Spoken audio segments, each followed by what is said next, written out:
lang. Tara at pag-usapan natin ang latest video ni Flo G na ilalabas na ang kanilang bagong song.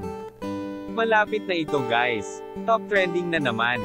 At inaabangan din ng festival sa Canada kaya naghahanda na din sila Flo G at Skastikli at John Roa.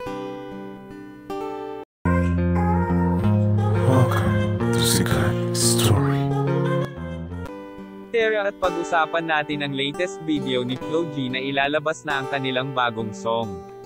Malapit na ito guys. Top trending na naman.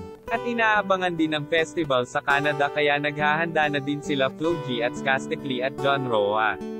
Ang video ito ay kahapon lang October 4, 2022. Si Flo G ay nagsabi na may palabas na ang XB, inaabangan na nga ito ng karamihan dahil sa panibagong gagawa na naman ng sayaw lalo na sa TikTok.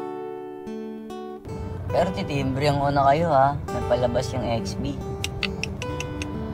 Heads up lang. Tingnan natin mga comment ng mga fans nila. Daming hater. Palihim namang tinitikman luto ni Skaska.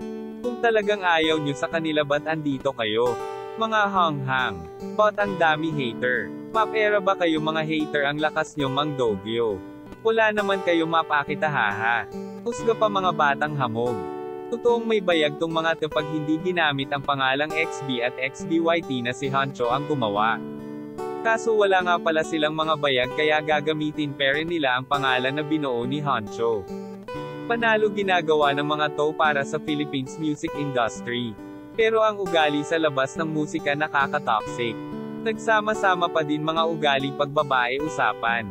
Makikita rin sa latest vlog ni Angelica Yap ang kanilang paghahanda para sa tour nila sa Canada. Ang bilis ng ma-sold out ng ticket dahil sa inaabangan talaga ito. Comment kayo kung anong misasabi nyo dito. Yan lang ang ating mainit na chika. Halina't mag-like, share and subscribe.